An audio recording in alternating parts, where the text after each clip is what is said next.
Shalom à tous. Aujourd'hui, je vais parler d'un fléau mondial.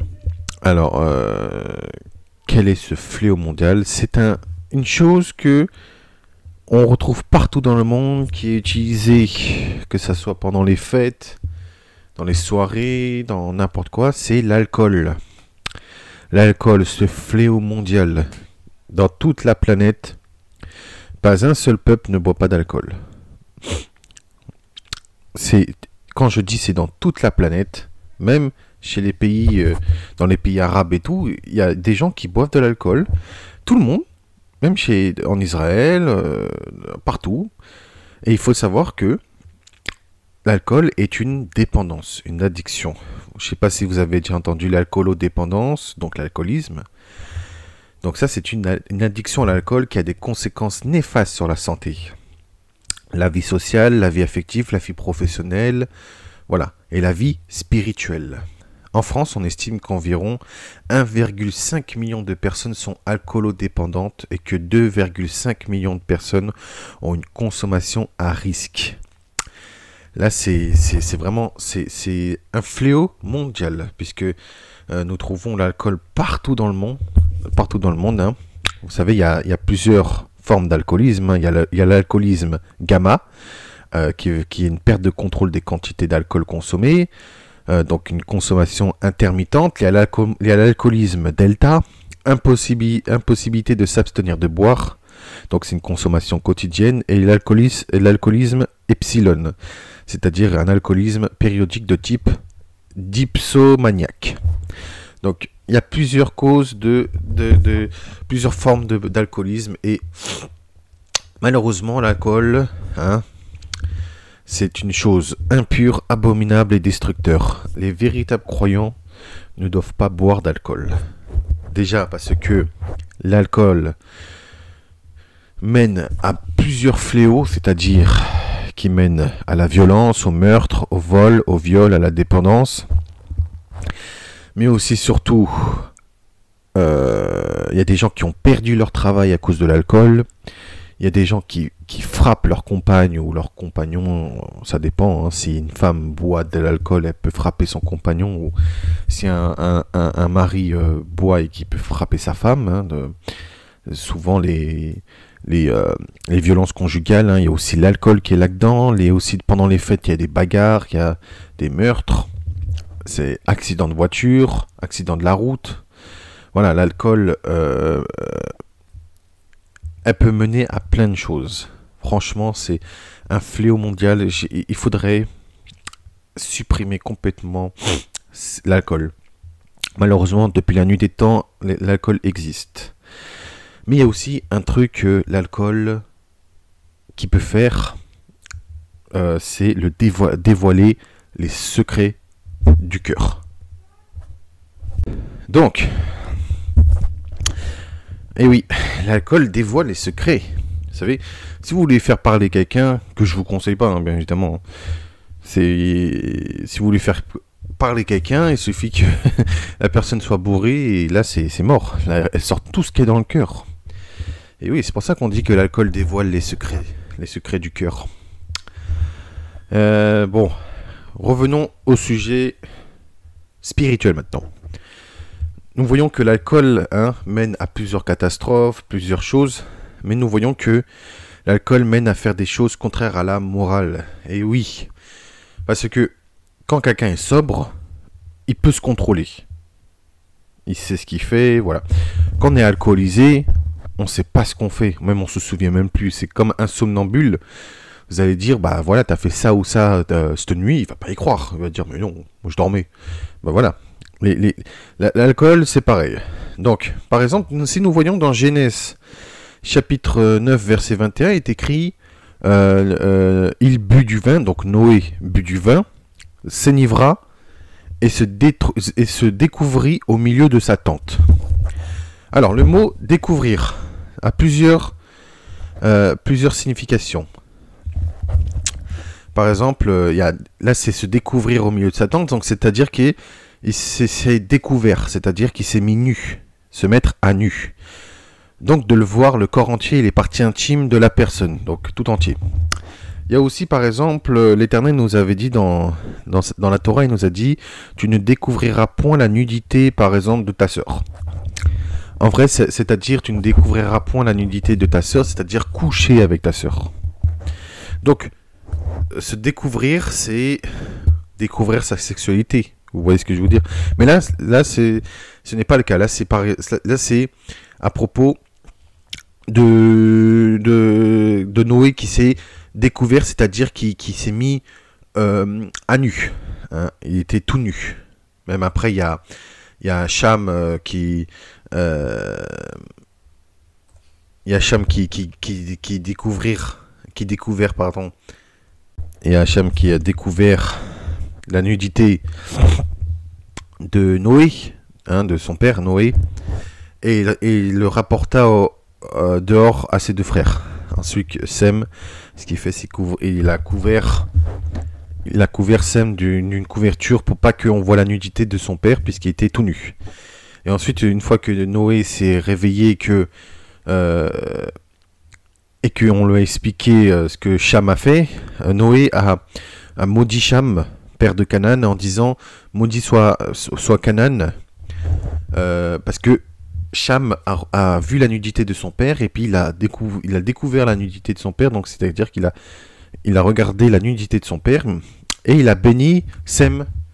Donc c'est pour ça que les Juifs sont bénis puisqu'ils descendent de Sem, sémites. Donc Cham, ce qu'il a fait, c'est que lui, il a découvert la nudité de son père. Donc on voit que l'alcool peut faire des choses qui sont contraires à nous-mêmes, hein, faire des choses que même nous-mêmes on ne se rend pas compte. Vous allez dans la rue, vous allez voir un ou une alcoolique, elle insulte tout le monde, elle chante, elle danse, et quand elle revient à la raison, elle dira mais je m'en souviens pas d'avoir dit ça, je m'en souviens pas d'avoir fait ça.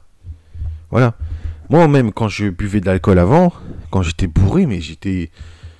Parce qu'il est bon de dévoiler ses péchés publiquement. Je me suis mis à l'alcool quand j'étais jeune. Que Dieu m'en pardonne d'ailleurs. Et je peux vous dire que quand vous êtes alcoolique, alcoolisé surtout, mais mon Dieu, c'est affreux. C'est affreux, vous faites des trucs que vous-même vous en rendez pas compte. Voilà. Donc là, lorsque Noé but du vin, était bourré, il s'est découvert, c'est-à-dire il s'est mis à nu dans la tente. Et ensuite Cham est rentré dans la tente, il a vu Noé son père tout nu. Voilà. Donc après il s'est foutu de sa gueule, excusez-moi du terme. Hein. Donc voilà. Mais Sem, il a couvert la nudité de son père. Donc Sem a été béni et Cham a été maudit. Donc il faut savoir une chose. Pour le service du temple et de la tente d'assignation, il faut savoir que lorsque les fils d'Aaron et Aaron lui-même, lorsqu'ils devaient entrer dans la tente d'assignation pour faire le service, mais aussi les services du temple, hein, les deux temples de Jérusalem, et que les Hébreux devaient se présenter dans le temple pour donner les offrandes ou quoi que ce soit, ils ne devaient point boire d'alcool, car c'est quelque chose d'impur et de profane.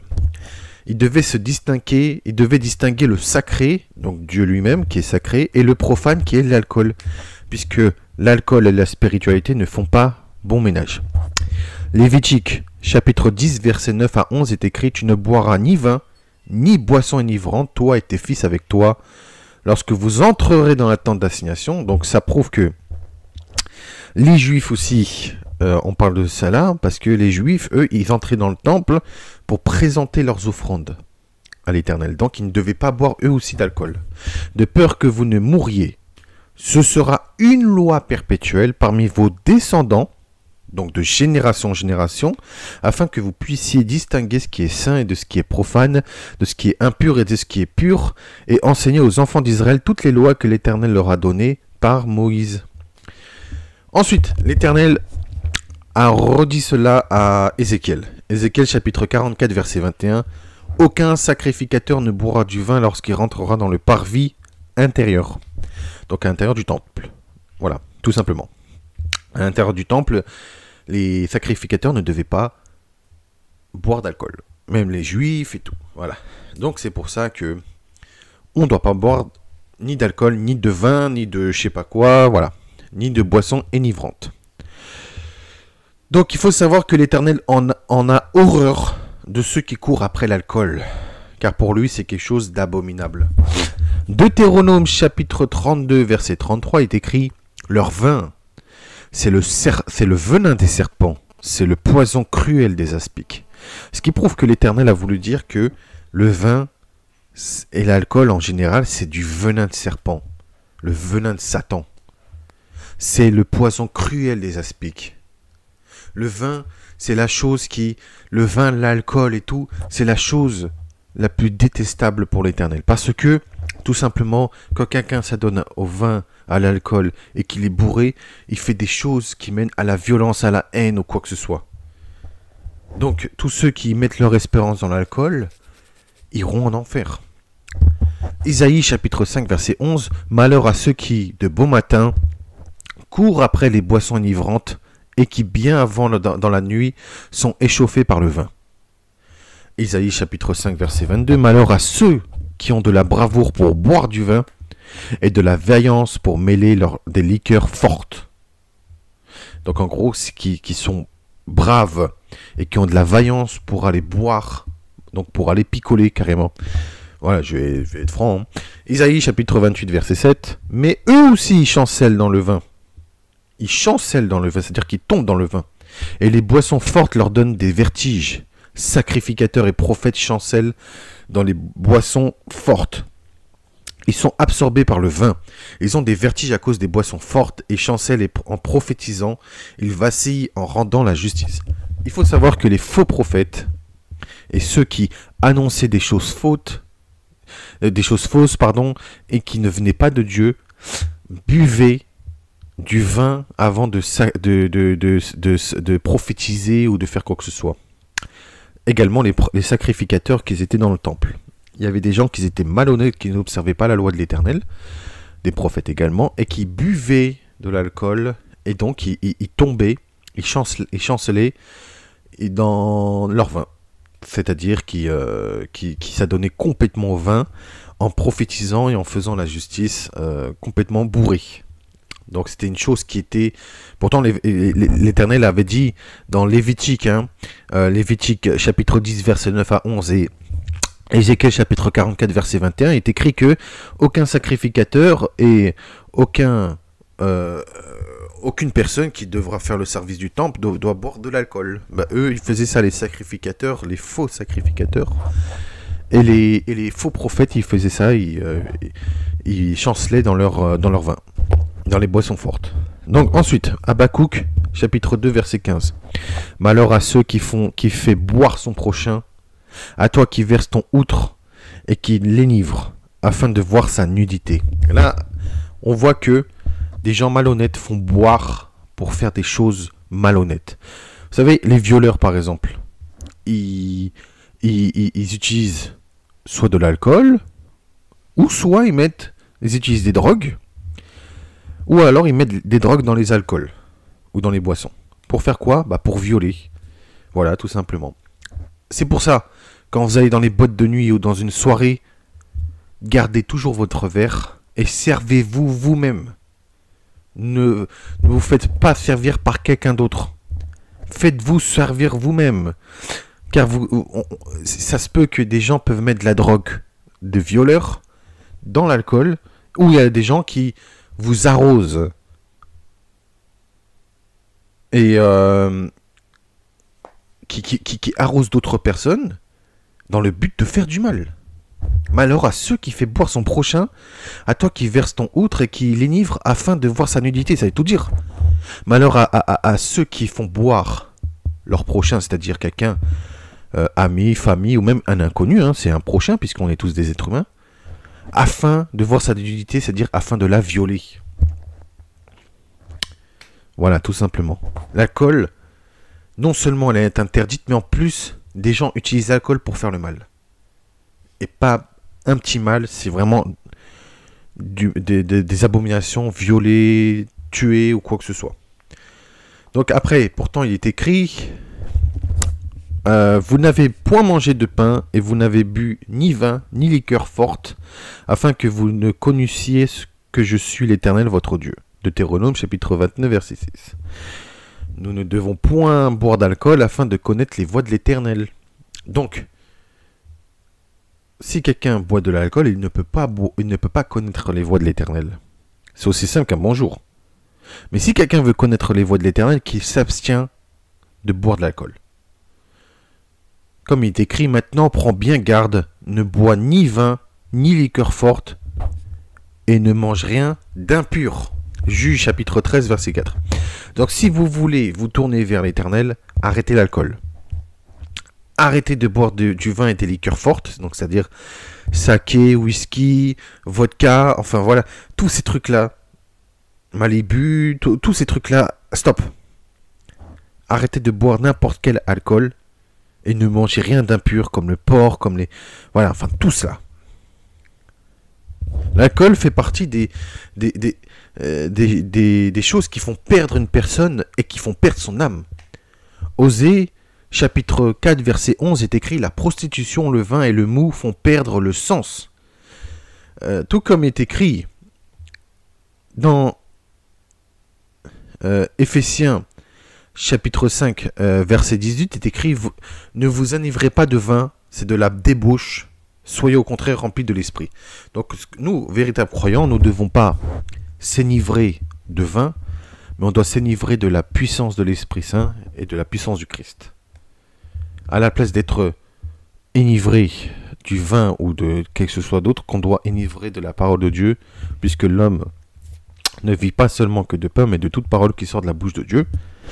Si quelqu'un veut s'enivrer, qui doit s'enivrer dans l'amour, la justice, l'amour du Père, du Fils et du Saint-Esprit, qui soit ivre de l'amour de Dieu, et non ivre d'alcool.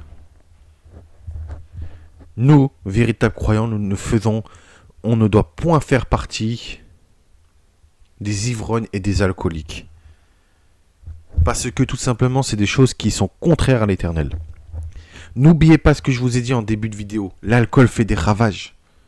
L'alcool tue. L'alcool mène au meurtre, au viol, au vol, au suicide, à la perte d'un travail, à la perte de son logement parce qu'il ne paye plus les factures, qui mène à la rue. Donc les personnes deviennent sans abri parce qu'ils ont tout perdu à cause de l'alcool.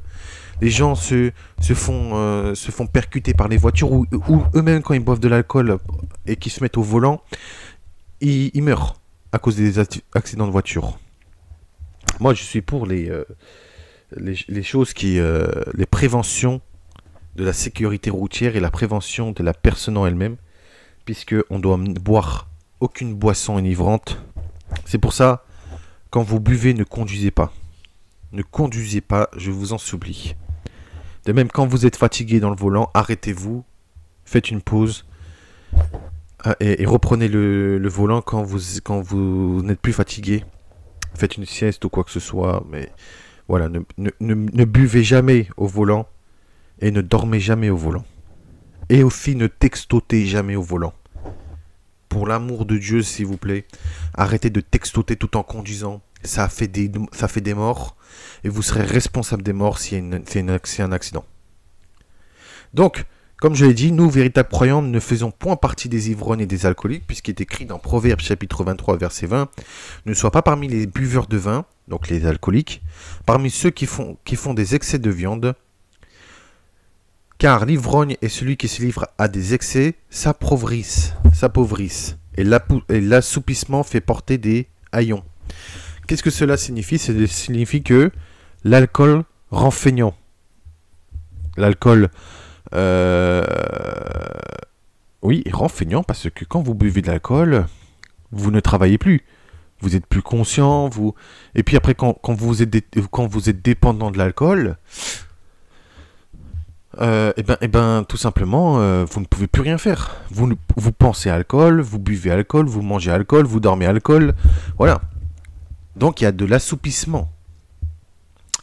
Et quand il y a de l'assoupissement, il n'y a pas de travail. Donc, tout simplement, la paresse physique et spirituelle.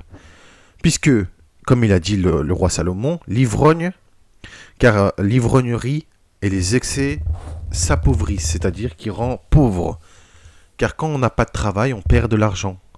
Et quand on perd de l'argent, on est à la rue. Et à cause de l'alcool, nous sommes dans l'assoupissement, c'est-à-dire nous sommes dans la paresse physique et spirituelle, donc on perd tout. Tout simplement. Donc nous, on ne doit pas faire partie des buveurs de vin parce que tout simplement, c'est une chose impure et profane. Mais en plus de cela, l'alcool, c'est bien plus profond que ça, c'est que l'alcool détruit des vies. Tout simplement. Il est écrit dans la Brit Hadasha, donc le Nouveau Testament, que les chrétiens appellent, mais nous on appelle la Nouvelle Alliance. Éphésiens chapitre 5 verset 18. Ne vous enivrez pas de vin, c'est de la débauche. Soyez au contraire remplis de l'esprit, comme je l'ai dit tout à l'heure. Donc on doit être ivre de l'esprit de Dieu, et non ivre de l'alcool, ivre des boissons enivrantes. Le culte, le véritable culte de l'Éternel, l'alcool n'a pas sa place dans le culte de l'Éternel. Romains chapitre 14 verset 21, il est bien de ne pas manger de viande, de ne pas boire de vin, et de s'abstenir ce qui peut être pour ton frère une occasion de chute, de scandale ou de faiblesse. Moi, personnellement, je préfère être franc. Je suis végétarien depuis 4 ans. Je ne mange ni viande ni poisson. Mais en plus de ça, c'est que j'ai arrêté de boire de l'alcool. J'ai arrêté de fumer. Ma devise, être dans un corps sain, dans un esprit sain. Et n'oublions pas que nous sommes le temple du Saint-Esprit.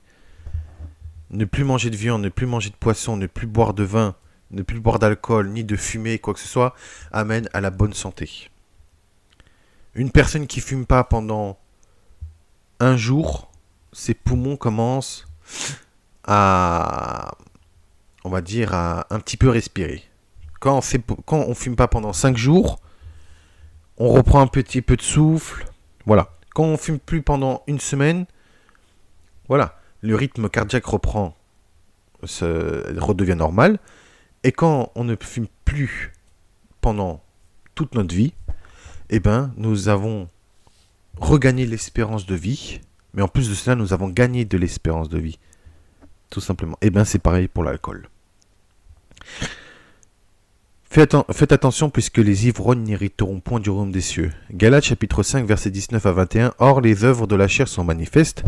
Ce sont l'impudicité, l'impureté, la dissolution, l'idolâtrie, la magie, les inimités, les querelles, les jalousies, les animosités, les disputes, les divisions, les sectes, l'envie, l'ivrognerie, les excès de table et les choses semblables. Je vous le dis d'avance comme je l'ai dit, que ceux qui commettent de telles choses n'hériteront point du royaume des cieux. Faites attention quand vous fêtez Noël, Nouvel An et tout. Vous avez tout ce que je viens de vous dire, vous le faites. Nouvel An, c'est-à-dire ivrognerie, excès de table, division, secte, envie, jalousie, animosité, querelle, voilà. Idolâtrie, magie, puisque vous pratiquez, vous faites ça en l'honneur des faux dieux et des fausses déesses romains, et le dieu de ce monde qui est Satan. 1 Corinthiens chapitre 6 versets 9 à 10, ne savez-vous pas que les injustes n'hériteront point du royaume de Dieu ? Ne vous y trompez pas, ni les impudiques, ni les idolâtres, ni les adultères, ni les efféminés, ni les infâmes, ni les voleurs, ni les cupides, ni les ivrognes, ni les outrageux, ni les ravisseurs n'hériteront du royaume des cieux. Donc on voit bien que les ivrognes, encore une fois, les outrageux, les ravisseurs, les cupides, les voleurs, les infâmes, les efféminés et tout le reste, les adultères aussi, les idolâtres, les impudiques, n'hériteront point du royaume des cieux. Donc c'est l'enfer éternel. Alors, je vais vous raconter l'histoire des Récabites. Les Récabites étaient une tribu qu'ils avaient pour père Jonadab. Il faut savoir que l'Éternel fit alliance avec les Récabites parce les Récabites, ils avaient obéi aux ordres de Jonadab. Puisque Jonadab avait prescrit à ses enfants, vous ne boirez jamais de vin, ni vous, ni vos fils, et vous ne bâtirez point de maison, vous ne sèmerez aucune semence, vous ne planterez point de vigne, et vous n'en posséderez point, mais vous habiterez sous des tentes toute votre vie, afin que vous viviez longtemps dans le pays où vous êtes étrangers. Déjà, premièrement, Dieu a fait alliance avec les Récabites parce qu'ils avaient obéi aux ordres de Jonadab. Deuxièmement, parce que les Récabites ne buvaient pas d'alcool. Et troisièmement, les Récabites étaient des étrangers, donc ils n'avaient rien en possession, donc ils ne réclamaient rien. L'Éternel a vu que cette tribu était une tribu vraiment incroyable, qui obéissait au doigt et à l'œil à Jonadab. L'Éternel a fait alliance. Jérémie chapitre 35 versets 1 à 19 est écrit: La parole fut adressée à Jérémie de la part de l'Éternel au temps de Joachim, fils de Josias, roi de Juda, en ces mots. Va à la maison des Récabites, et par-leur, tu les conduiras à la maison de l'Éternel, dans une des chambres, et tu leur offriras du vin à boire. Je pris Jaazania, fils de Jérémie, fils de Abazinia, ses frères et tous ses fils, et toute la maison des Récabites. Et je les conduisis à la maison de l'Éternel, dans la chambre des fils de Hanan, fils de Récabite, fils de Jigdalia, homme de Dieu, près de la chambre des chefs, au-dessus de la chambre de Maaséja, fils de Shalom, garde du seuil. Je mis devant les fils de la maison des Récabites des coupes pleines de vin et des calices, et je leur dis, buvez du vin. Mais ils répondirent, nous ne buvons pas de vin, car Jonadab, fils de Récab, donc les Récabites, fils de Récab, notre père, nous a donné cet ordre. Vous ne buvez pas de vin, vous ne boirez jamais de vin, ni vous ni vos fils, vous ne bâtirez point de maison, vous ne sèmerez aucune semence, et vous ne planterez point de vigne, et vous n'en posséderez point, mais vous habiterez sous des tentes toute votre vie, afin que vous viviez longtemps dans le pays où vous êtes étrangers. Nous obéissons à tout ce que nous a prescrit Jonadab, fils de Récab, notre père. Nous ne buvons pas de vin pendant toute notre vie, nous, nos femmes, nos fils et nos filles. Nous ne bâtisons point de maison pour nos demeures, et nous ne possédons ni vigne, ni champs, ni terre ensemencée. Nous habitons sous des tentes, et nous suivons et pratiquons tout ce qui nous a prescrit Jonadab, notre père. Lorsque Nebuchadnezzar, roi de Babylone, est monté contre ce pays, nous avons dit, allons retirez-nous à Jérusalem, loin de l'armée des Chaldéens et de l'armée de Syrie. C'est ainsi que nous habitons à Jérusalem. Alors la parole de l'Éternel fut adressée à Jérémie en ces mots. Ainsi parle l'Éternel des armées, le Dieu d'Israël. Va et dis aux hommes de Juda et aux habitants de Jérusalem, ne recevrez-vous pas l'instruction pour obéir à mes paroles, dit l'Éternel. On a observé les paroles de Jonadab, fils de Récab, qui a donné à ses fils de ne pas boire du vin, et ils n'en ont point bu jusqu'à ce que ce jour, parce qu'ils ont obéi à l'ordre de leur père. Et moi, je vous ai parlé dès le matin, et vous n'avez pas écouté. Je vous ai envoyé tous mes serviteurs, les prophètes, et je les ai envoyés dès le matin pour vous dire, revenez chacun de votre mauvaise voie, amendez vos actions, et n'allez pas après d'autres dieux pour les servir, et vous resterez dans le pays que j'ai donné à vous et vos pères, mais vous n'avez pas prêté l'oreille. Vous ne m'avez pas écouté. Oui, les fils de Jonadab, fils de Récab, observent l'ordre que leur a donné leur père, et ce peuple ne m'écoute pas. C'est pourquoi ainsi parle l'Éternel, le Dieu d'Israël, le Dieu des armées. Voici, je vais faire venir sur Juda et sur tous les habitants de Jérusalem tous les malheurs que j'ai annoncés sur eux, parce que je les ai parlé et ils n'ont pas écouté, parce que je les ai appelés et ils n'ont pas répondu. Et Jérémie dit à la maison des Récabites, ainsi parle l'Éternel des armées, le Dieu d'Israël, parce que vous avez obéi aux ordres de Jonadab, votre père, parce que vous avez observé tous ses commandements et fait tout ce qui vous a prescrit. À cause de cela, ainsi parle l'Éternel des armées, le Dieu d'Israël. Jonadab, fils de Récab, ne manquera jamais de descendants qui se tiennent en ma présence. Donc nous voyons que déjà, premièrement, les Récabites ne buvaient aucun alcool. Ni eux, ni leurs femmes, ni leurs fils, ni leurs filles. De deux, ils obéissaient au commandement de leur père, Jonadab. Troisièmement, ils ne possédaient rien. Rien du tout. Et quatrièmement, ils avaient fui vers Jérusalem pour aller dans la ville du grand roi, pour échapper à Nebuchadnezzar, roi de Babylone, et au peuple de la Syrie. Parce que eux-mêmes, ils ont obéi aux ordres de Jonadab. Les Hébreux, eux, n'ont pas écouté les ordres de l'Éternel. Pourtant, l'Éternel nous a dit de ne pas boire d'alcool. Alors que les Récabites, eux, ils ont obéi. Tout ce que les Récabites ont fait, les Juifs, les Hébreux de cette époque n'avaient pas fait. Eh bien, c'est pareil, maintenant les chrétiens également le font. Ils n'obéissent pas aux ordres de l'Éternel. Les Récabites ont obéi aux ordres de Jonadab, leur père, mais les Juifs, les chrétiens et tout le monde entier ne suivent pas les ordres de l'Éternel. Tout simplement. Donc, observez ce que Yeshua lui-même vous a dit, c'est prenez garde à vous-même, de craindre que votre cœur ne s'apaisantisse pas par les excès du manger et de boire, et par les soucis de la vie, et que ce jour ne vienne sur vous à l'improviste, c'est-à-dire le retour du Fils de l'homme, donc son retour, que ce sera comme à l'époque de Noé, les gens buvaient, mangeaient, mariaient leurs enfants, se mariaient leurs enfants, faisaient la fête, les excès de table, l'ivrognerie, la gloutonnerie, tout le bordel, jusqu'à ce que Noé monta dans la barque avec les animaux et avec sa famille, et engloutit tout le reste, ou de même que le retour du Fils de l'homme sera comme à l'époque de Lot. Les gens buvaient, mangeaient, mariaient leurs enfants, se mariaient, faisaient la fête, étaient gloutons, ivrognes, pratiquaient la sodomie, faisaient des choses, des orgies sexuelles et tout, jusqu'à ce que l'Éternel fit pleuvoir du feu et du soufre dans tout Sodome et Gomorrhe. Donc là, prenez garde à vous-même de craindre que vos cœurs ne s'apesantissent pas par les excès du manger et du boire et par les soucis de la vie et que ce jour ne vienne sur vous à l'improviste. Luc chapitre 21 verset 34. Donc conclusion, l'alcool n'a pas sa place dans le culte de Dieu. Soyons comme les récabites, c'est-à-dire ne buvons ni vin, ni alcool, ni nous, nos enfants, nos fils, nos filles.